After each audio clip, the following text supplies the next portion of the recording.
ಅರಿಶಿನ ಬಣ್ಣದ ಕುಂಕುಮದ ಅಂಚಿನ ಸಿಲ್ಕಿನ ಸೀರೆಯಲ್ಲಿ ನಿರುಪಮ್ಮ ಸರ್ವ ಅಲಂಕಾರ ಭೂಷಿತಳಾಗಿದ್ಲು. ಹುಡುಗ ಚೇತನ್ ಕಂಪ್ಯೂಟರ್ ಇಂಜಿನಿಯರ್ ಆಗಿದ್ದ. ಅವನ ನೋಟ ಮೆಚ್ಚಿಗೆ ಪ್ರಿಯಾಳ ಕಡೆ ಇತ್ತು. ಬಿಳಿ ಬಣ್ಣದ ಪುಟ್ಟ ಗುಲಾಬಿ ಚುಕ್ಕೆಗಳಿದ್ದ ಗಾರ್ಡನ್ ಸೀರೆ ಉಟ್ಟು ತುಂಬು ತೋಳಿನ ರವಿಗೆ ತನ್ನ ನೀಲ ಜಡೆಯನ್ನು ಆಲಾಸ್ಯದಿಂದ ಹೆಣೆದು ಹಣೆಯಲ್ಲಿ ಸಣ್ಣ ಕೆಂಪು ಚುಕ್ಕಿ ಇಟ್ಟಿದ್ಲು. ನಿರುಪಮಾಳಿಗಿಂತ ಮುದ್ದಾಗಿ ಕಾಣ್ತಿದ್ದ ಪ್ರಿಯಾಳನ್ನು ಚೇತನ್ ಮೆಚ್ಚಿದ್ದಾನೆ ಎಂದು ತಿಳಿದಾಗ ನಂದಿನಿ ಕಿಡಿಯಾಡಿದ್ಲು. ಅವಳ್ಯಾಕೆ ಇನ್ನೂ ಈ ಮನೆಯಲ್ಲಿ ಇರಬೇಕು? ಹೀಗೆ ಇದ್ರೆ ಈ ಜನ್ಮದಲ್ಲಿ ನಮ್ಮ ಪಮ್ಮಿಗೆ ಮದುವೆ ಆಗಲ್ಲ. ಇದೆಲ್ಲ ನಿಮ್ಮದೇ ಕಿತಾಪತಿ. ಅವಳನ್ನು ಅವಳ ಅಮ್ಮನ ಹತ್ರ ಮೊದಲು ಕಳಗಿಸಿ. ಹೆಣ್ಮಕ್ಕಳು ತಿಂಗಳಾನುಗಟ್ಲೆ ಬೇರೆಯವರ ಮನೆಯಲ್ಲಿ ಇರೋದು ಅಂದರೆ ಏನು? ಅವಳಿಗಂತೂ ಹದ್ಬಸ್ತಿಲ್ಲ. ಹಾಗಂತ ನಾವು ಸುಮ್ಮನೆ ಇರೋಕ್ಕಾಗತ್ತಾ ಎಂದು ಸುಂದರಮ್ಮನ ಮುಂದೆ ಕೂಗಾಡಿದಾಗ ಅವರ ಅಸಹಾಯಕತೆಯಿಂದ ನಾನು ಏನು ಮಾಡಿದ್ನೆ? ಮನೆಗೆ ಬಂದವಳನ್ನು ಆಚೆ ತಳ್ಳೋಕ್ಕಾಗತ್ತಾ? ಅವಳನ್ನು ಅವಳ ಅಮ್ಮನ ಹತ್ರ ಹೋಗ್ಬೇಡ ಅಂತ ನಾನೇನಾದರೂ ಕಟ್ನಿಟ್ ಮಾಡಿದ್ದೀನಾ ಎಂದು ಕೇಳಿದಾಗ ಅವರ ವಿಮುಖ ವರ್ತನೆ ಕಂಡು ಪ್ರಿಯಾಳಿಗೆ ಬೇಸರ ಎನಿಸ್ತು. ತಾನು ತನ್ನವರು ಎಂದು ನಂಬಿ ಬಂದ ಇವರೇ ಬೇರೆಯವರ ಮನೆ ಎನ್ನುತ್ತಾರಲ್ಲ, ಇದು ತನ್ನ ತಂದೆಯ ಮನೆ ಅಲ್ವೇ? ಅವಳನ್ನು ಹೋಗು ಅನ್ನೋಕೆ ನಾನ್ಯಾರು? ಇದು ಅವಳಪ್ಪನ ಮನೆ ತಾನೆ? ಮಹೇಂದ್ರ ಹೇಳಿದಾಗ ನಂದಿನಿ ಸೊಟ್ಟಗೆ ನಕ್ಕಳು. ಯಾವಪ್ಪ ಮಗಳು ಹುಟ್ಟಿದಾಗಿನಿಂದ ಒಂದಿನ ಎತ್ತಿಲ್ಲ, ಆಡಿಸಿಲ್ಲ, ಮುಚ್ಚಿಲ್ಲ. ಹೆಂಡತಿ ಮಗಳನ್ನು ಕಸದ ಹಾಗೆ ದೂರ ಇಟ್ಟಿದ್ದ ಮನುಷ್ಯ ಹುಟ್ಟಿಸಿದ ಕಾರಣಕ್ಕೆ ಅಪ್ಪ ಅನ್ನಿಸ್ಕೊಳ್ಬೇಕಷ್ಟೆ. ಅವನು ಏನಾದರೂ ಈಗ ಬದುಕಿದ್ರೆ ಮಂದಾಕಿನಿನ ಪ್ರಿಯಾನ ಈ ಮನೆಯಲ್ಲಿ ಇರೋಕೆ ಬಿಡ್ತಿದ್ನೋ ಇಲ್ವೋ? ಪ್ರಿಯಾಳಿಗೆ ಇದು ಹೊಸ ವಿಷಯ. ಏನೋ ತನ್ನ ಡ್ಯಾಡಿ ಎನಿಸ್ಕೊಂಡವರು ತನ್ನನ್ನು ಎಂದೂ ಪ್ರೀತಿಸಲಿಲ್ವೇ? ಹಾಗಿದ್ರೆ ಸುಹಾಸಿನಿ ಚಿಕ್ಕಮ್ಮ ಹೇಳಿದ ಮಾತು ನಿಜ. ಈ ಪ್ರಕರಣದ ನಂತರ ನಿರುಪಮಾಳು ಅವಳೊಡನೆ ಸರಿಯಾಗಿ ಮಾತನಾಡ್ತಿರ್ಲಿಲ್ಲ. ತಾನೇ ಅಹಂಕಾರದಿಂದ ತನ್ನ ತಾಯಿಯಿಂದ ದೂರವಾಗಿ ಬಂದೆ ಎನಿಸ್ತು. ಆ ಮನೆಯ ಉಸಿರು ಕಟ್ಟುವ ವಾತಾವರಣದಲ್ಲಿರಲು ಅವಳ ಮನಸ್ಸೊಪ್ಪಲಿಲ್ಲ. ಅಜ್ಜಿ, ನಾನು ನಮ್ಮ ಅಮ್ಮನ ಮನೆಗೆ ಹೋಗಬೇಕು ಅಂತ ನಿರ್ಧಾರ ಮಾಡಿದ್ದೀನಿ ಎಂದು ಸುಂದರಮ್ಮನ ಬಳಿ ಹೇಳಿದಾಗ ಅವರು ನೀರಸದಿಂದ, ಹಾಗೆ ಮಾಡು ಪುಟ್ಟ. ಮಂದಾಕಿನಿ ಎಷ್ಟೇ ಆಗಲಿ ನಿನಗೆ ಜನ್ಮ ಕೊಟ್ಟವಳು. ಆತನು ಈಗ ತಂದೆ ಸ್ಥಾನದಲ್ಲಿದ್ದಾರೆ. ನೀನು ಅಲ್ಲಿರೋದೇ ವಾಸಿ ಎಂದಾಗ ಅಜ್ಜಿ ನಂದಿನಿಗೆ ಹೆದರುತ್ತಾರೆ ಎಂದು ಅರಿವಾಯಿತು.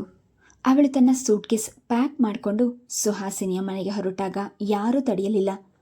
ಸುದರ್ಶನ್ ಆಫೀಸಿಗೆ ಹೊರಡಲು ಅನುವಾಗ್ತಿದ್ದಾಗ ಸುಹಾಸಿನಿಯೊಡನೆ ಬಂದು ಪ್ರಿಯಾಳನ್ನು ಕಂಡು ಆಶ್ಚರ್ಯದಿಂದ ಹುಬ್ಬೇರಿಸಿದರು. ತೋರ್ಪಡಿಸಿಕೊಳ್ಳದೆ ಆರ್ಥಿಕವಾಗಿ ಸ್ವಾಗತಿಸಿದರು. Most welcome Priya. ಬನ್ನಿ ಸುಹಾಸಿನಿ. ಮಂದ ಯಾರು ಬಂದಿದ್ದಾರೆ ನೋಡು. ಮಂದಾಕಿನಿಗೆ ಹೊರಗೆ ಬಂದವಳೆ ಪ್ರಿಯಾಳನ್ನು ಕಂಡು ಕಣ್ಣರಳಿಸಿ ಅವಳತ್ತ ಧಾವಿಸಿದ್ಲು. ಪ್ರಿಯಾ ಹೇಗಿದೆಯಾ? ಯಾಕೆ ಸ್ವಲ್ಪ ಇಳಿದು ಹೋಗಿರೋ ಹಾಗಿದೆ ಎಂದು ಮಗಳನ್ನು ಅಪ್ಕೊಂಡಾಗ ಪ್ರಿಯಾ ಮೆಲ್ಲನೆ ಅವಳಿಂದ ಬಿಡಿಸ್ಕೊಂಡ್ಳು. ಸುಹಾಸಿನಿ ಮಂದಾಕಿನಿಗೆ ಕಣ್ಸನ್ನೆ ಮಾಡಿ ಸುಮ್ಮನಿರುವಂತೆ ಆಜ್ಞೆ ಮಾಡಿದಾಗ ಮಂದಾಕಿನಿ ಮಾತು ಮುಂದುವರಿಸಲಿಲ್ಲ. ಬಾ ಪ್ರಿಯಾ, ನಿನ್ನ ರೂಮ್ ಮಾಡಿ ಮೇಲಿದೆ. ಮಂದ, ನಾನು ಆಫೀಸ್ಗೆ ಹೊರಡ್ತಿದ್ದೀನಿ. Priya, feel at home. ಇದು ನಿನ್ನ ಮನೆಯೇ. ಸುದರ್ಶನ್ ನಕ್ಕು ಹೊರಟಾಗ ಪ್ರಿಯಾ ಪ್ರತಿಕ್ರಿಯೆ ವ್ಯಕ್ತಪಡಿಸದೆ ತಟಸ್ಥಳಾಗಿ ನಿಂತಿದ್ಲು. ಪ್ರಿಯಾ ತನ್ನ ಕಡೆ ಹಿಂತಿರುಗಿ ಬಂದಿದ್ದು ಮಂದಾಕಿನಿಗೆ ಸಂತೋಷವಾಗಿತ್ತು. ಆದರೆ ಅವಳು ಒಂದೇ ಸೂರಿನಡಿ ವಾಸಿಸ್ತಿದ್ರೂ ತನ್ನಿಂದ ವಿಮುಖಳಾಗಿದ್ದಾಳೆ ಎನಿಸ್ತಿತ್ತು. ಪ್ರಿಯಾ ಹಾಸ್ಟೆಲ್ನಲ್ಲಿ ಇರುವಂತೆ ತಿಂಡಿ ಊಟದ ಹೊತ್ತಿಗೆ ಬಂದು ತಿಂದು ಮುಗಿಸಿ, ಮಮ್ಮಿ ಕಾಲೇಜಿಗೆ ಹೋಗಿ ಬರ್ತೀನಿ ಎಂದು ನಿರ್ವಿಕಾರದಿಂದ ನುಡಿದು ಹೊರಟು ಬಿಡ್ತಿದ್ಲು. ಸುದರ್ಶನ್ ಎಷ್ಟೇ ಆರ್ಥಿಕವಾಗಿ ಮಾತನಾಡಿಸಿದ್ರೂ ಅವಳು ಒಂದೆರಡು ಪದಗಳಲ್ಲಿ ಮೊಟಕಾಗಿ ಉತ್ತರಿಸಿ ಸುಮ್ಮನಾಗ್ತಿದ್ಲು. ವಾಸ್ತವವಾಗಿ ಪ್ರಿಯಾಳದು ಪ್ರೀತಿ ಪ್ರೇಮದೆಡೆ ಸುಲಭವಾಗಿ ವಾಲುತ್ತಿದ್ದ ವಯಸ್ಸು.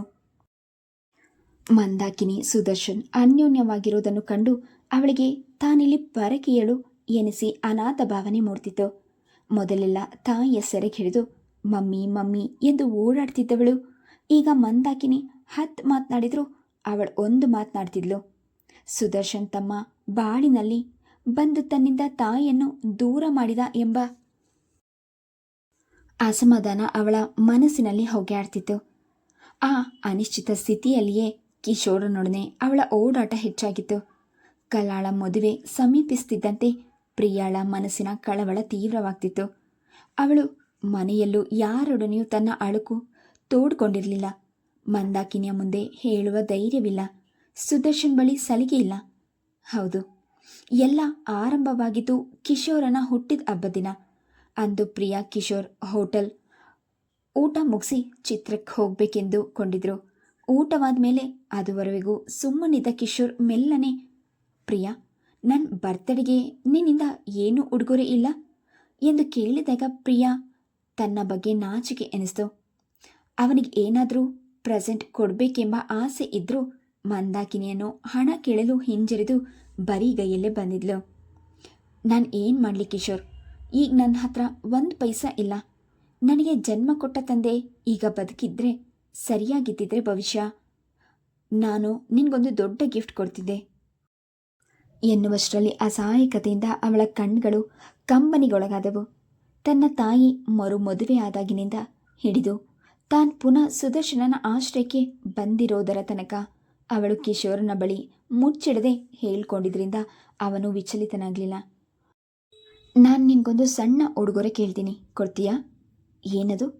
ಅವನು ಬಾಗೆ ಅವಳ ಕಿವಿಯಲ್ಲಿ ಪಿಸು ಧ್ವನಿಯಲ್ಲಿ ಹೇಳ್ದ. ಬೆಂಗಳೂರಿನಿಂದ 15 ಕಿಲೋಮೀಟರ್ ದೂರದಲ್ಲಿ ನನ್ನ ಫ್ರೆಂಡ್ ಒಬ್ಬನ ರೆಸಾರ್ಟ್ ಇದೆ. ಸಂಜೆ ಒಳಗೆ ಬಂದ್ಬಿಡೋಣ, ಬರ್ತೀಯಾ ಹನಿ? ಪ್ರಿಯಾಳ ಕಣ್ಗಳು ಭಯದಿಂದ ಅಗಲವಾದವು. ಬೇಡ ಕಿಶೋರ್, ಮದುವೆಗೆ ಮುಂಚೆ ನಾವಿಬ್ಬರು ಮುಂದುವರಿಯೋದು ನನಗೆ ಹೆದರಿಕೆ ಆಗುತ್ತೆ. ಕಿಶೋರ್ ತನ್ನ ಬೆರಳುಗಳನ್ನು ಅವಳ ಬೆರಳಿನೊಡನೆ ಬೆಸೆದ. ಹೇಗಿದ್ರು ನಾಳೆ ನಾವು ಮದುವೆ ಆಗೋರೆ ತಾನೆ? ನನ್ನ ಹುಟ್ಟಿದ ಹಬ್ಬದ ದಿನ ನಂದೊಂದು ಆಸೆ ನೆರವೇರಿಸ್ಬೇಕು ಅಂತ ನಿನಗೆ ಅನ್ಸಲ್ವಾ? ಅಥವಾ ನನ್ನ ಮೇಲೆ ನಂಬಿಕೆ ಇಲ್ವಾ? ಅವನ ದನಿಯಲ್ಲಿದ್ದ ಕಾವು ಕಂಡು ಅವಳು ಮೆತ್ತಗಾದ್ಲು. ಕಿಶೋರ್ ತನ್ನ ತುಟಿಗಳನ್ನು ಅವಳ ಕಿವಿಯ ಬಳಿ ತಂದು,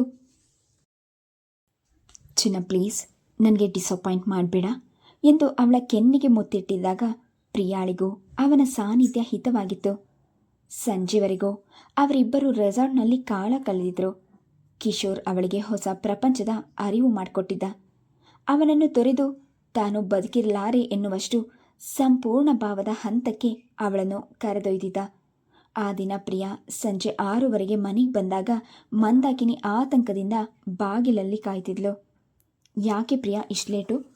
ಕಲಾ ಮನೆಯಲ್ಲಿ ಏನೋ ಫಂಕ್ಷನ್ ಇತ್ತು ಮಮ್ಮಿ, ಅದಕ್ಕೆ ಹೋಗಿದೆ. ನನಗೊಂದು ಮಾತು ಬೆಳಗ್ಗೆ ಹೇಳೋಕ್ಕಾಗ್ತಿರ್ಲಿಲ್ವಾ? ಬೆಳೆದ ಹುಡುಗಿಯರು ಹೀಗೆ ಹೊತ್ತುಗತ್ತು ಇಲ್ಲದೆ ಓಡಾಡೋದು ಸರಿಯಲ್ಲ.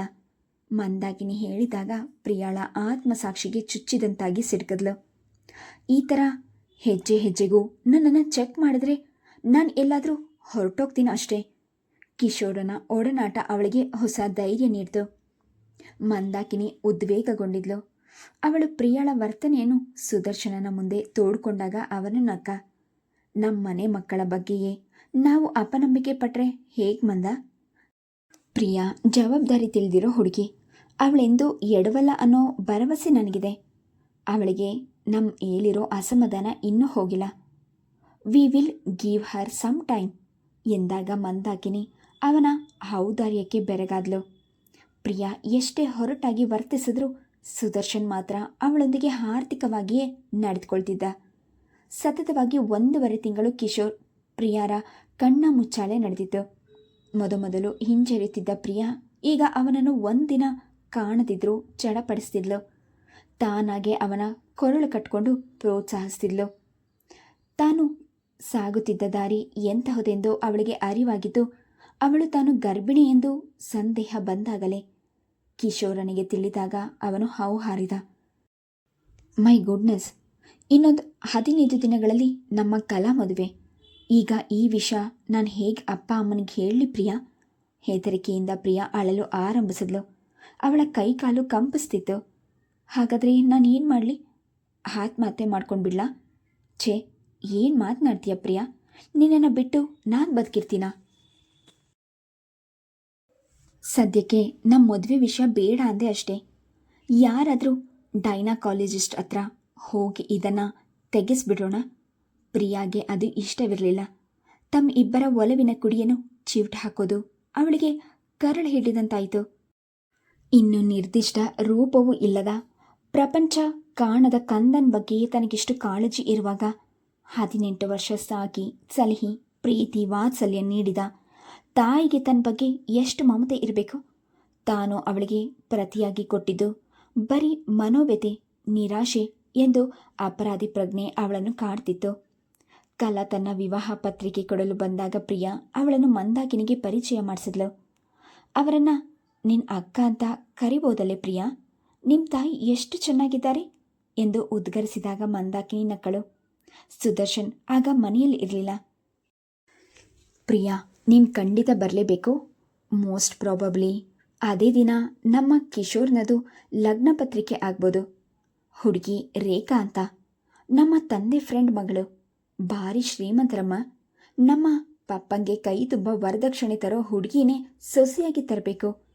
ಕಲಾ ಹೇಳುತ್ತಿದ್ದಂತೆ ಪ್ರಿಯಾಗೆ ಆಕಾಶವೇ ತನ್ನ ತಲೆಯ ಮೇಲೆ ಕುಸಿದ್ಬಿದ್ದಂತೆ ಭಾಸವಾಯಿತು. ಅವಳ ಮನೋಸ್ಥಿತಿ ಅರಿಯಲಾಗದೆ ಕಲಾ ಸರಳವಾಗಿ, ಯಾಕೋ ನಮ್ಮ ಕಿಶೋರ್ಗೆ ಆ ಹುಡುಗಿ ಇಷ್ಟನೇ ಇಲ್ಲ. ಆದರೆ ನಮ್ಮ ಪಪ್ಪನ ಮುಂದೆ ಪ್ರತಿಭಟಿಸಲಾರದೆ ಪೆಚ್ಚಾಗ್ಬಿಟ್ಟಿದ್ದಾನೆ.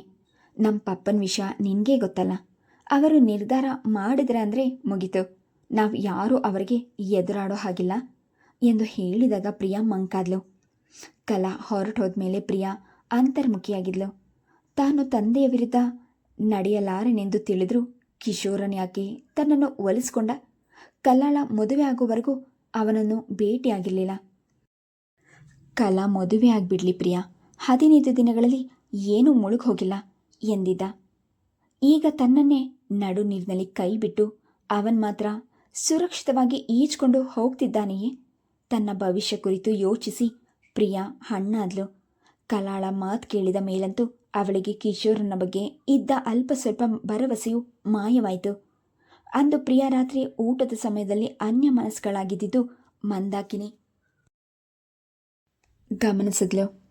ಅವಳೇನೋ ಕೊರಗು ಹಚ್ಕೊಂಡು ಒದ್ದಾಡ್ತಿದ್ದಾಳೆ. ತಾಯಿಯಾಗಿ ತನ್ನೊಡನೆ ಅದೇನು ಅಂತ ಹಂಚ್ಕೊಳ್ಬಾರ್ದೆ? ಅವಳದೇ ಭಾರವಾಗಿತ್ತು. ರಾತ್ರಿ ಮಲಗಿದಾಗ ಮಂದಾಕಿನಿ ದುಗುಡದಿಂದ ಸುದರ್ಶನಿಗೆ ಹೇಳಿದ್ಲು, ಸುದಿ, ಪ್ರಿಯಾ ದಿನಕ್ಕೆ ನಮ್ಮಿಂದ ದೂರ ಆಗ್ತಿದ್ದಾಳೆ ನೋಡಿದ್ರಾ? ಅವಳು ನಮ್ಮ ಹತ್ರ ಮನಸ್ಸು ಬಿಚ್ಚಿ ಏನೂ ಮಾತನಾಡೋದೇ ಇಲ್ಲ. ತನ್ನ ಗೊರಗಿದ ಅವಳ ಕೂದಲು ಸವರುತ್ತಾ ಸುದರ್ಶನ್ ನಿಧಾನವಾಗಿ ನುಡಿದ, it is a matter of time. ತಾಳ್ಮೆ ಇಂದಿರು ಮಂದ. ಮಂದಾಕಿನಿ ನಿದ್ದೆ ಹೋದ್ಮೇಲೆ ಅವನಿಗ್ಯಾಕೋ ತಕ್ಷಣ ನಿದ್ದೆ ಹತ್ತಲಿಲ್ಲ. ಸಿಗಾರ ಹಚ್ಕೊಳ್ಳಲು ರೂಮಿನಿಂದ ಹೊರಗೆ ಬಂದಾಗ ಡೈನಿಂಗ್ ರೂಮ್ನಲ್ಲಿ ಬೆಳಕಿರೋದು ಕಂಡಿತು. ಅವನ ಕುತೂಹಲದಿಂದ ನೋಡಿದಾಗ ಪ್ರಿಯಾ ಲೋಟದಲ್ಲಿ ನೀರು ಬಗ್ಗಿಸ್ಕೊಳ್ತಿದ್ಲು. ಅವಳ ಬೊಗಸೆ ತುಂಬ ಬಿಳಿ ಬಣ್ಣದ ಸಣ್ಣ ಸಣ್ಣ ಮಾತ್ರೆಗಳು. ಸುದರ್ಶನ್ ಸಂದರ್ಭ ಗ್ರಹಿಸಿ ಸರಕ್ಕನೆ ಅವಳ ಕೈ ಹಿಡಿದು ಬಲವಂತದಿಂದ ಆ ಮಾತ್ರೆಗಳನ್ನೆಲ್ಲ ಸಿಂಕಿಗೆ ಸುರಿದ್ಬಿಟ್ಟ. ನನ್ನ ಮಗಳು ಇಂತಹ ಏಡಿ ಅನ್ಕೊಂಡಿರಲಿಲ್ಲ. ಅವನು ಗಡಸಾಗಿ ನೋಡಿದಾಗ ಪ್ರಿಯಾಳ ಸಂಯಮ ಸಡಿಲವಾಯಿತು. ಮುಖ ಮುಚ್ಚಿ ಬಿಕ್ಕಿದಾಗ ಸುದರ್ಶನ್ ಅವಳ ಭುಜ ಬಳಸಿ ಅವಳ ರೂಮಿಗೆ ಕರೆದೊಯ್ದು ಮಂಚದ ಮೇಲೆ ಕೂರಿಸ್ದ. ಪ್ರಿಯಾ, ತುಂಬ ದಿನಗಳಿಂದ ನೀನು ನನ್ನಿಂದ ಏನೋ ಮುಚ್ಚಿಡ್ತಾ ಇದೆಯಾ? ನಿನಗೇನಾದರೂ ತೊಂದರೆ ಆಗಿದ್ರೆ ನನ್ನ ಹತ್ರ ಹೇಳು. ನನ್ನ ಕೈಲಾದ ಸಹಾಯ ಮಾಡ್ತೀನಿ. ಈ ರೀತಿ ಡಿಸಿಷನ್ ತಗೊಳ್ಳೋದ್ರಿಂದ ಏನು ಪ್ರಯೋಜನ ಎಂದಾಗ ಪ್ರಿಯಾ ಅವನತ್ತ ನೋಡಿದ್ಲು. ಅವನ ಮುಖದಲ್ಲಿ ನಿಷ್ಕಲ್ಮಶ ವಾತ್ಸಲ್ಯಕ್ಕೆ ಅವಳ ಕಣ್ಣು ಬೆರೆದಾಯಿತು. ನಾನು ಯಾರ ಹತ್ರ ಹೇಳಲಿ? ಹೇಗೆ ಹೇಳಲಿ? ನನಗೀಗ ಅದರ ಫಲ ಹೊಟ್ಟೆಯೊಳಗೆ ಬೆಳೀತಾ ಇದೆ. ಹೋ, ನಾನು ನಿಮಗೆಲ್ಲ ಹೇಗೆ ಮುಖ ತೋರಿಸಲಿ ಎಂದು ದಿಂಬಿನೊಳಗೆ ಮುಖ ಹೊದಗಿಸಿ ಅತ್ಲು. ಸುದರ್ಶನ್ ಸ್ತಬ್ಧನಾದ. ತನ್ನ ಮಂದಾಕಿನಿಯ ಮಗಳ ಬದುಕಿನಲ್ಲಿ ಎಡು ಬಿಟ್ಟಿದ್ದಾಳೆ. ಛೇ, ಮಂದಾಕ್ ತಿಳಿದ್ರೆ ಅವಳಿಗೆ ಎದೆ ಹೊಡೆಯೋದಿಲ್ವೇ? ತಾನು ಪ್ರಬುದ್ಧಳು, ವಿವೇಕಿ ಎಂದು ಎಣಿಸಿ ಪ್ರಿಯಾ ಹೀಗ್ಯಾಕೆ ವರ್ತಿಸಿದ್ಲು? Who is that guy? ಅವನ ದನಿ ಭಾರವಾಗಿ ಅವನಿಗೆ ಅಪರಿಚಿತವಾಗಿತ್ತು. ಕಿಶೋರ್ ಅಂತ, ನನ್ನ ಫ್ರೆಂಡ್ ಕಲಾವತಿ ಅಣ್ಣ. ಆದರೆ ಅವನೀಗ ಏನೂ ಹೆಲ್ಪ್ ಮಾಡೋ ಸ್ಥಿತಿಯಲ್ಲಿಲ್ಲ. He is committed to his father. ಅವರು ಹೇಳಿದ ಹುಡುಗಿನೇ ಮದುವೆ ಆಗ್ತಿದ್ದಾನೆ. ನೀವಿಬ್ರು ಇಷ್ಟು ಮುಂದುವರೆದ ಮೇಲೂ ಅವನನ್ನೇ ಪ್ರೀತಿಸ್ತೀಯಾ? ಸುದರ್ಶನ್ ಅವಳನ್ನೇ ದೀರ್ಘವಾಗಿ ನೋಡಿದಾಗ ಪ್ರಿಯಾ ತಲೆ ತಗ್ಗಿಸಿದ್ಲು. ಒಂದು ಹೆಣ್ಣು ತನ್ನ ಸರ್ವಸ್ವ ಒಬ್ಬರಿಗೆ ನೀಡಿದ ಮೇಲೆ ಬೇರೆ ಯಾರನ್ನು ಕನಸಿನಲ್ಲೂ ನೆನೆಸಿರಲಾಳು. ಸುದರ್ಶನ್ ನೀಲವಾಗಿ ಉಸಿರೆಳ್ಕೊಂಡ. ಯಾರು ಅವನ ತಂದೆ? ಸೂರ್ಯನಾರಾಯಣ್ ಅಂತ. ಅವರದೇ 3 ಪೆಟ್ರೋಲ್ ಬಂಕ್ಗಳಿವೆ. ಕಿಶೋರ್ ಬ್ಯಾಂಕಿನಲ್ಲಿ ಕೆಲಸ ಮಾಡ್ತಾನೆ. ಆದರೆ ಅವರದೇ ಪ್ರಾಪರ್ಟಿ ಬೇಕಾದಷ್ಟಿದೆ. ಅದಕ್ಕೆ ಬರೋ ಸೊಸೆಯು ಒಂದಷ್ಟು ಹೊತ್ಕೊಂಡು ಬರಲಿ ಅಂತ ಅವರಿಗೆ ಆಸೆ. ಕಿಶೋರ್ ನನ್ನನ್ನು ತುಂಬ ಪ್ರೀತಿಸ್ತಾನೆ. ಆದರೆ ಅವನ ಅಪ್ಪನ ವಿರುದ್ಧವಾಗಿ ಏನೂ ಮಾಡೋಕ್ಕೆ ಅವನಿಗೆ ಧೈರ್ಯ ಇಲ್ಲ. ಪ್ರಿಯಾ ಮತ್ತೆ ಅಳಲು ಆರಂಭಿಸಿದ್ಲು. ಈಗ ನಾನೇನು ಮಾಡಬೇಕು ಅಂತ? ಮಮ್ಮಿಗೆ ಮುಖ ತೋರ್ಸೋಕ್ಕಾಗದೆ ನಾನು ಈ ನಿರ್ಧಾರ ತೆಗೆದುಕೊಂಡೆ. ಸುದರ್ಶನ್ ಮುಖ ಗಂಭೀರವಾಯಿತು. ನಿನ್ನ ಮಮ್ಮಿನ ನೀನು ಇಷ್ಟೇನ ಪ್ರಿಯಾ ಅರ್ಥ ಮಾಡ್ಕೊಂಡಿರೋದು? ಈಗ ನಿನ್ನ ಸಮಸ್ಯೆ ಕಿಶೋರನ ತಂದೆ ತಾನೇ? ಯೋಚಿಸ್ಬೇಡ.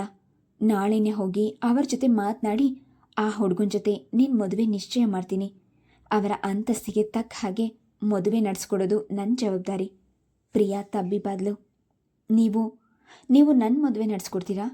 ಸುದರ್ಶನ್ ತಿಳಿಯಾದ ನಗೆ ಬೀರಿ, ಯಾಕೆ? ನೀನು ನನಗೆ ಮಗಳಲ್ವೇನು? ನನ್ನ ಮಗಳ ಮದುವೆ ಹೊಣೆ ನಂದಲ್ವಾ? ನೀನು ಸುಖವಾಗಿದ್ದರೆ ತಾನೇ ನಮಗೂ ನೆಮ್ಮದಿ ಎಂದಾಗ ಅವನ ಹೃದಯ ವೈಶಾಲ್ಯಕ್ಕೆ ಪ್ರಿಯಾ ಮಂಕಾದ್ಲು. ನನ್ನ ಬಗ್ಗೆ ನನಗ್ಯಾಕೆ ನಾಚಿಕೆ ಆಗತ್ತೆ? I am shamed of myself. ನೀವು ಮಮ್ಮಿನ ನನ್ನಿಂದ ದೂರ ಮಾಡಿದವರು ಅಂತ ತುಂಬ ಕೋಪ, ಅಸಹನೆಯಾಗಿತ್ತು. ಆದರೆ ನನ್ನ ಸ್ವಂತ ತಂದೆಯು ನನಗೆ ಪ್ರೀತಿ ನೀಡಿರಲಿಲ್ಲ ಅಂತ ತಿಳಿದ ಮೇಲೆ ನಾನು ಜೀವನದಲ್ಲಿ ಮೋಸ ಹೋದೆ ಅನ್ನಿಸ್ತು. ಭವಿಷ್ಯ ಅದೇ ಕನ್ಫ್ಯೂಷನಲ್ಲಿ ನಾನು ಕಿಶೋರ್ನ ಜೊತೆ ಹೆಚ್ಚಾಗಿ ಬೆರೆತು ತಪ್ಪು ಹೆಜ್ಜೆ ಇಟ್ಬಿಟ್ಟೆ. ಆದರೆ ನೀವು ನನ್ನನ್ನು ಮಗಳಂತೆ ಪ್ರೀತಿ ತೋರಿಸ್ತೀರಾ ಅಂತ ನಾನು ಅರ್ಥ ಮಾಡಿಕೊಂಡೇ ಇರಲಿಲ್ಲ. ಸುದರ್ಶನ್ ನಕ್ಕು ಅವಳ ತಲೆ ಕೊಡವಿದ. ನಾನು ಮಂದಾಕಿನಿನ ಎಷ್ಟು ಪ್ರೀತಿಸ್ತೀನೋ ಅವಳ ಮಗಳನ್ನು ಅದಕ್ಕಿಂತ ಹೆಚ್ಚಾಗಿ ಪ್ರೀತಿಸ್ತೀನಿ. ಪ್ರಿಯಾಳ ಕಣ್ಗಳು ಮತ್ತೆ ತುಂಬಿದವು. ಡ್ಯಾಡಿ, ನಾನು ನಿಮ್ಮನ್ನು ಹಾಗೆ ಕರಿಬೋದಾ ತಾನೇ? ಸುದರ್ಶನ್ ಮಾತನಾಡದೆ ಅವಳನ್ನು ತನಗೊರಗಿಸಿಕೊಂಡು ತಲೆ ಸವರಿದ. ಅವನೆದೆ ಭಾರವಾಗಿ ಕಂಠ ತುಂಬಿ ಬಂತು. ಪ್ರಿಯಾಳನ್ನು ಮುಂದೆ ಓದಿಸಿ ಅವಳು ದೊಡ್ಡ ಹುದ್ದೆಗೆ ಏರಲೆಂದು ಅವನಿಗೆ ಆಸೆ ಇತ್ತು. ಆದರೆ ಇಷ್ಟು ಚಿಕ್ಕ ವಯಸ್ಸಿನಲ್ಲೇ ಅವಳನ್ನು ಪತಿಗೃಹಕ್ಕೆ ಕಳುಹಿಸಿಕೊಡುವ ಸಂದರ್ಭ ಬಂದಾಗ ಅವನಿಗೆ ಬೇಸರವಾಗಿತ್ತು. ಆದರೆ ಅದಕ್ಕಾಗಿ ಅವಳ ಜೀವನ ಬಲಿ ಕೊಡಲು ಅವನ ಮನಸ್ಸೊಪ್ಪಲಿಲ್ಲ. ಅವಳು ಒಲಿದವನ ಜೊತೆ ಸುಖವಾಗಿರಲಿ ಎಂದು ಮನಸ್ಸು ಹಾರೈಸಿತು. ಪ್ರಿಯಾ, ನೀನಿನ್ನು ನಿಶ್ಚಿಂತೆಯಿಂದ ನಿದ್ದೆ ಮಾಡು. ನಾನು ಮಂದಾಕಿನಿ ನಿಂತು ಸೂರ್ಯನಾರಾಯಣ್ ಜೊತೆ ಮಾತನಾಡಿ ನಿಮ್ಮ ಇಬ್ಬರ ಮದುವೆ ಮಾಡಿಸ್ತೀವಿ. Good night. Good night daddy. Priya ಮೆಲ್ಲಗೆ ಹೇಳಿದಾಗ ಸುದರ್ಶನ್ ಅವಳ ಹಣೆಯಿಂದ ಮುಂಗುರುಳು ಸವರಿಸಿದ. ನಾಳೆ ಬೆಳಿಗ್ಗೆ ನಾವಿಬ್ಬರು ಗುಡ್ ಮಾರ್ನಿಂಗ್ ಹೇಳಿ ನಿನ್ನ ಮಮ್ಮಿಗೆ ಸರ್ಪ್ರೈಸ್ ಕೊಡೋಣವಾ? ಪ್ರಿಯಾಳ ಮುಖದಲ್ಲಿ ಮಂದಹಾಸ ಇಣುಕಿತು. Please subscribe the channel, like and share. Thank you.